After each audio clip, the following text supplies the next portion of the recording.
Good afternoon, and thanks for joining us across the fence. I'm Fran Stoddard. We're going to begin today's program in the kitchen. Our chef, Marco Ayala, is cooking up a real treat. With an eye on easy to make, here's something that could be served as dessert or as a snack for kids who are on the go. Hi, I'm Marco Ayala, and I am back to share another recipe with all of you today. And everybody needs dessert, so that's what we got today. These are peanut butter lunch lady cookie bars. And let me tell you, I don't know which lunch ladies are serving these cookies, because I definitely would go back to school for this, because they are so good. So let me tell you how to make them. First, you want to mix together all your dry ingredients, which is flour, baking soda, and salt. After that, you want to mix some of your wet ingredients like the milk, eggs, and vanilla extract. Then, you want to make sure to mix them well. Then, in a saucepan, you want to melt 2 sticks butter and 1 cup peanut butter, bringing it to a boil. Once that happens, you add it to your mixture and you make sure to mix it until it's very well combined. And here's a little tip from my kitchen to yours. If you want to prevent the peanut butter from sticking to your cup, make sure to spray it with cooking spray. This works for peanut butter, honey, or pretty much any other ingredient that is really sticky. And once your batter is done, it's time to grease a cookie sheet so your bars don't stick. Why do we make them in a cookie sheet, you ask? Well, it's because otherwise, if you make them in a smaller pan, they will probably be too tall. So this ensures that the height of the bar is not too tall, and it also makes a lot of bars. For the frosting, the process is just as easy as for the batter. What you're going to do is that you're going to take a saucepan and you're going to add half a cup of peanut butter, half a cup of butter, and you're going to bring them to a boil. Once that happens, you're going to add 2 tablespoons milk, 4 cups confectioner sugar, and you're going to mix them together. And you're going to mix them well until the desired consistency is achieved. If you feel like the frosting is a little hard, you can add a little more milk so it's easier to spread.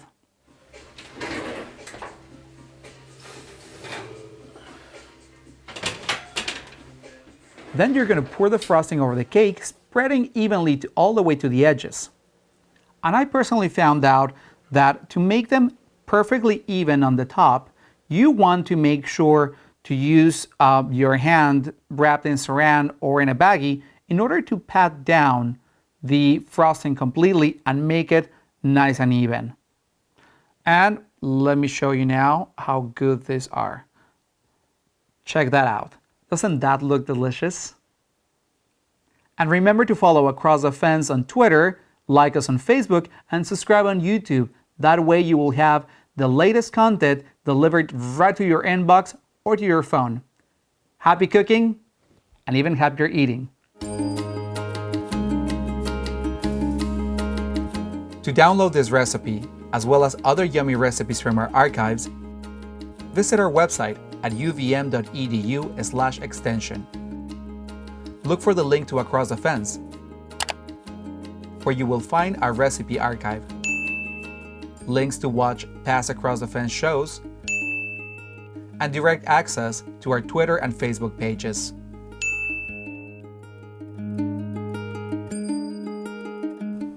Can't wait to try that one, Marco. Thank you so much. Our next segment focuses on the interesting and important work being done by Vermonters who value the state's northern forest. It starts with a healthy and intact forested landscape, one that supports a sustainable local economy through stewardship with protection for wildlife. The area is the Cold Hollow Mountains that stretch from the towns of Fletcher, Waterville, and Belvedere in the south and up to the Canadian border, and the towns of Bakersfield, Enosburg, Montgomery, and Richford. For more, we join Across the Fence's Rebecca Gullen. Bridget Butler is a wildlife detective. We have a turkey walking the side of the road, just walking down the side of the road. So there's a set of tracks in the gravel right here. So The trained naturalist is looking for clues about how animals in the area move around. She takes particular note of where they're trying to cross roads, either successfully or not. We're thinking of short distance migrants from turtles that need to move from the wetland to the woodland or the river to the woodland, to larger mammals like moose and bear. And how do we make sure that they have those large blocks of forest that they need in order to successfully breed and survive in, and then enough room to be able to disperse as well. Butler works for Cold Hollow to Canada. The nonprofit organization focuses on forest conservation. Their goal is to protect forest habitat by keeping it as unfragmented and connected as possible. The organization serves the 7 towns that encompass the Cold Hollow Mountains, stretching from Fletcher and Waterville north to the town of Richford on the border. Large forest blocks that are intact are mostly what we find up here. And most of the forests in Vermont, in the entire state, are actually owned by private landowners. About 75% of forests are owned privately. And so that's where our focus is reaching out to private landowners and then also towns as well. So we're right near the Enosburg Town Forest right now, and then that's surrounded by a number of different private landowners that are part of one of our programs called the Cold Hollow Woodlot Program. The Woodlot Program helps neighboring landowners come together to look at forest management. The organization also provides outreach to a number of community groups, nonprofits, and conservation commissions. The last component is their citizen science programming, in which trained volunteers collect data and document wildlife activity. We have a keeping track monitoring program, and we have truckers that go out into core forest habitats and take data on what they're finding there. That's mainly focused on larger mammals. And then we have the Wild Paths Project, which is looking at connectivity zones that are fragmented by roads. And how can we do a better job of protecting habitat on either side of roads where there are connectivity areas or crossing sites?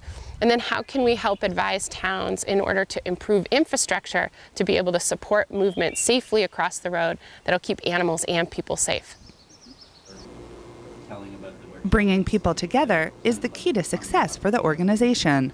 It's all about relationships and building relationships with people. And so conservation doesn't really happen overnight.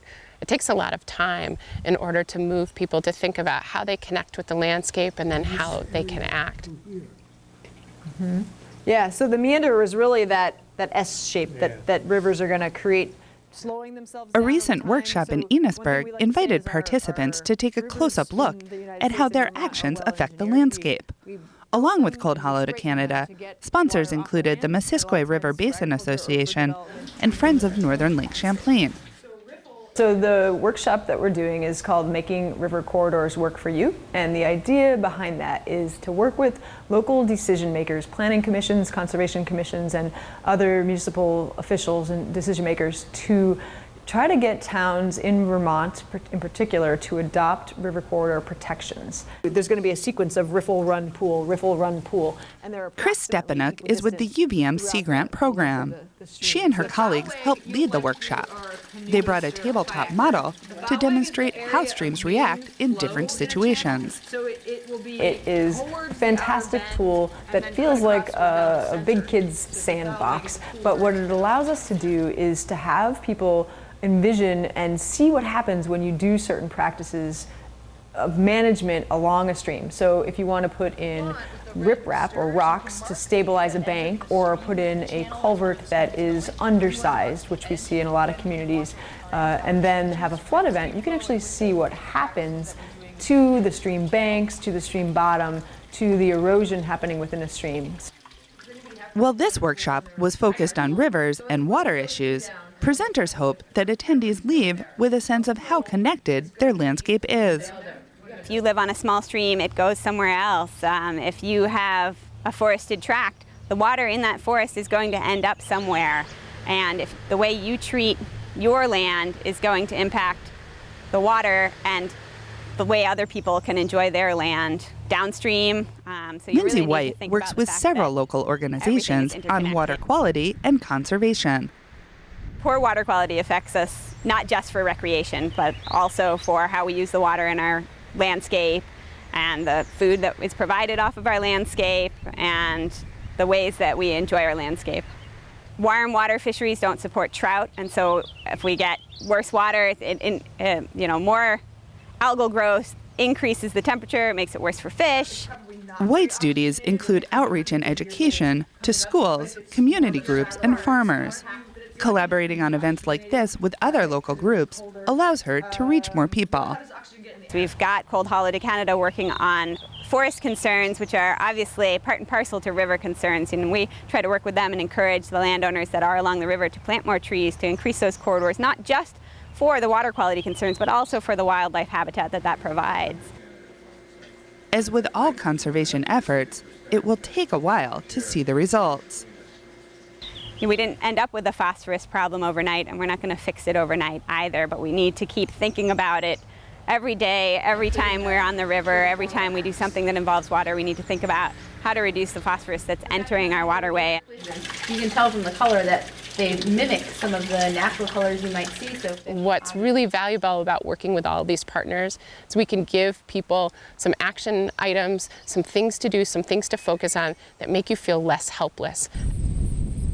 Managing Vermont's landscape from forest to river and bringing together the partners who will shape what it looks like in the future. It's a new approach to conservation, and it's got people talking. In Enosburg, I'm Rebecca Gollin with Across the Fence. Thank you, Rebecca. And once again, thank you for joining us across the fence. I'm Fran Stoddard. Stay well.